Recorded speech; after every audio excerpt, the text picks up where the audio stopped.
Pag-usapan din natin to, sir. Ang haba ng vlog ko ngayon, ha. O, pag-usapan na rin natin si Abante. Putangin na nito. Daming pinagsasasabi nitong ogag na ito. Kala mo naman, importante siya. Sige nga, ano yan, ano mo, Abante? Iniiyak mo. Sinasabi po ng ilan nating mga kababayan ay hindi kaya matakot na yung ibang congressmen na kalabanin siya at wag na lang bumoto in favor sa impeachment dahil baka balikan sila ng presumptive frontrunner ngayon sa 2028. Parang umiiyak to si Cheryl Coaching no, ganun. Parang umiiyak ka. Tatay ka ba? Tsaka, ba't matatakot yung mga congressman? Nakalabanin si Inday Sara? Ba't ba kasi nila kinakalaban si Inday Sara? Ay, ina niyan. Diyan kasi napaghahalata kayo, puro kasi kayo politika eh. Oh, ba't sila matatakot? Kung sa tingin nila, dapat nilang i-impeach si Inday Sara, di-impeach nila. O di ibig sabihin, kung yung pagdideclare ni Inday Sara na siya yung magtatakbong presidente, yung pagdideclare niyan na yun, eh, nakakatakot na para sa mga congressman, di ibig sabihin may ginagawa talagang mali yung mga congressman.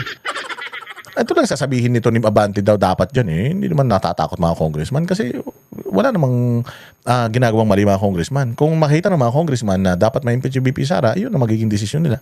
Kung hindi naman dapat ma-impeach, yun din ang magiging desisyon nila. Pero alam mo, sige, play natin to. Election. Oh, hindi ko na aanin pa yung ibang pag-aakala na may ibang congressman, no? Palagay ko naman it would not be good. Tayo na, namuti na yung mga ano nito, mga bigote, kilay. Namuti na, malapit na rin to. O baka sunduin na rin ni ni Lucifer to. Delikado to, ha. Good na malaman ng taong bayan na magiging bengador ang ating Vice President. For example, ako, tinatakot na rin ako na baka ako balikan kung siya maging Pangulo ng Pilipinas. Well, hindi na po ako natatakot dun eh. I mean, Bago hindi ka naman importante. Abante, hindi ka naman importante. Sa totoo lang, wag nga kayong mga feeling main character. Parang babalikan kayo ni Inday Sara. Sino ba kayo? Ay, ang dami-daming aayusin sa bayang Pilipinas eh. Oo, madaming ayusin sa bayang Pilipinas. Ikaw, Abante, kung may ginawa kang kasalanan sa distrito mo, babalikan ka ng mga taga-distrito mo. Hindi ka importante, Abante. Sabi ko nga sa'yo, kahit magjakul ka araw-araw, hindi ka papansinin ni Inday Sara. every public official, kahit ako, should be accountable to the people that elected them. Anong should be accountable to people that elected them? Wala namang bumoto sa'yo. Talo ka eh. Yan ang kapal naman ng mukha mo magsalita tungkol sa people who elected them. Pinagsasabi mo, hindi ka nanalo sa distrito mo. Ang nanalo sa distrito mo, yung kapartido ni Isko Moreno. Tapos putang ina, ang tagal-tagal ng konsehal niyan, biglang na-disqualify dahil hindi daw Pilipino. Putang ina niya, paano nangyaring ang tagal na naging konsehal niyan tapos biglang noong nanalo ng congressman, hindi na Pilipino? Kapal na mukha mo, Bante. Timigil nga kayo, pares kayo ng anak mo. Yun po ang nais kong sabihin sa lahat. Pero kung amin na po natin na numbers game din itong impeachment. Ito mag-interview si Cheryl Kong. Ilan to nakakala mo, tinitira sa tweet eh. 1/3, ano? Yeah. Hindi ko kaya maapektuhan. Ganyan yung mukha mo. Pwede naman mag-interview na nakangiti, di ba? Hindi po kaya maapekto. Ganyan, ang pangit mo naman, ma'am. Yung bilang na kailangan makuha para magkaroon po ng development or ma-push po itong impeachment, yung 1/3 ng votes? Maaari. Member din po ako ng Committee on Justice. At syempre, bilang endorser, ako na magpapaliwanag ng sufficiency in form and sufficiency in substance. No? May naniniwala. Ayan. Diyan mo makikita na satanas talaga ito. Bakit? Wala talagang prinsipyo ito. Walang delikadesa. Imaginein mo, membro siya ng Committee on Justice. Tapos nag-i-endorso siya ng impeachment laban sa isang tao na pag-uusapan nila dun sa komite na miyembro siya. Di ba gago? Di ba nga yung katulad nga nung kay Senator Revilla, pinag-i-inhibit niya yung judge kasi nga yung judge kapatid noong abogado ni Yusek Bernardo. So dapat mag-inhibit talaga yung judge na yun. 'Di ba? Dapat mag-inhibit yung judge na yun, anak ng tokwa naman.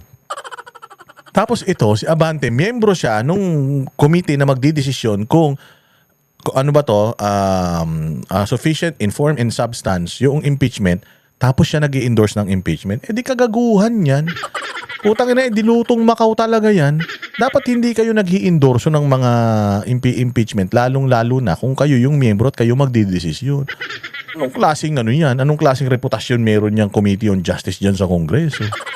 Basura talaga kayo. Wala naman ako that the Committee on Justice would look into the evidences and the facts. At naniniwala po ako na ito sa Committee on Justice talagang magiging positibo ang kanilang desisyon sa impeachment complaint na ito. Now, of course, hindi ko naman pwedeng sabihin yan sa ibang mga congressman natin. Pero the thing is, there were 250 that signed the first impeachment of the Vice President. Yes, may 250 na nag-sign at sabi ni Toby Chanko, ginamit na collateral yung presidential Yung ginamit na pang collateral o yung political capital ng presidente, sinabi na nga ni Toby Chanko yun. Wag mo sabihin na organic yung mga pirma na yun, nek-nek mo.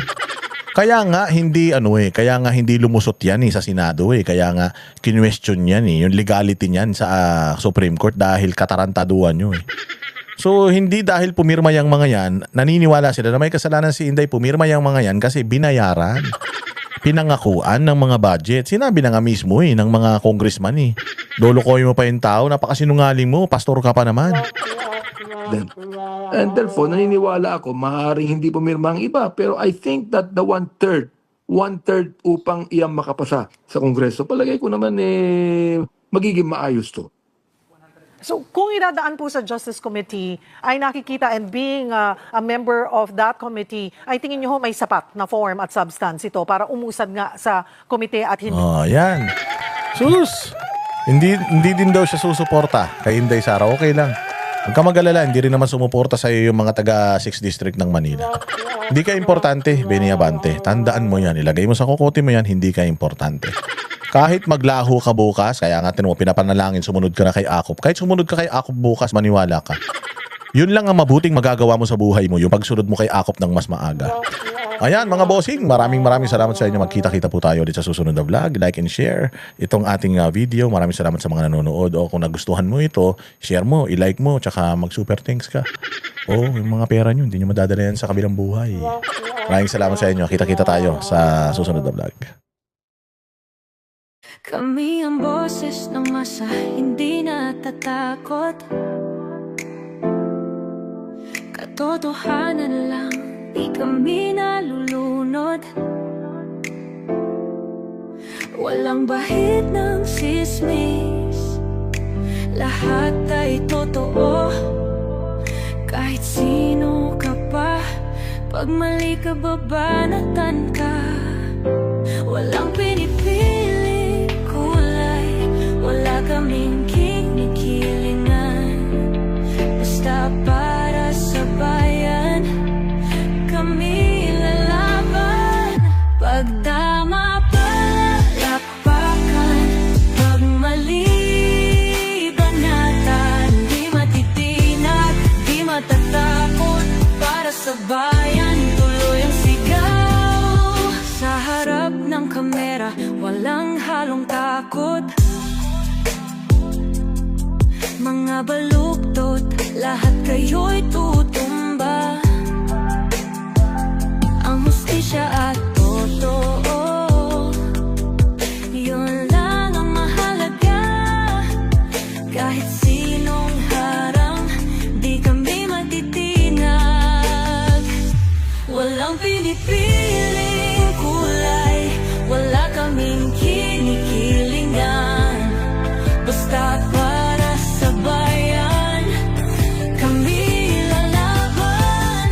Pag tama palakpakan, pag mali banatan. Di matitinag, di matatakot, para sa bayan tuloy ang sigaw.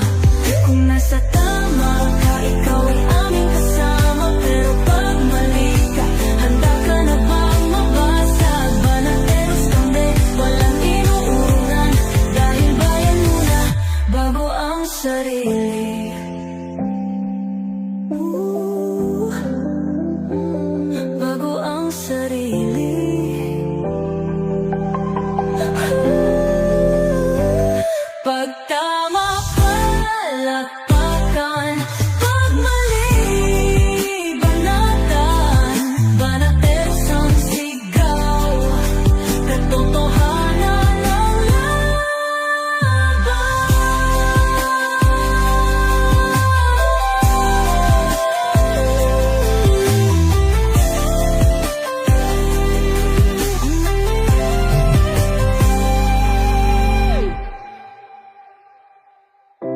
Sa harap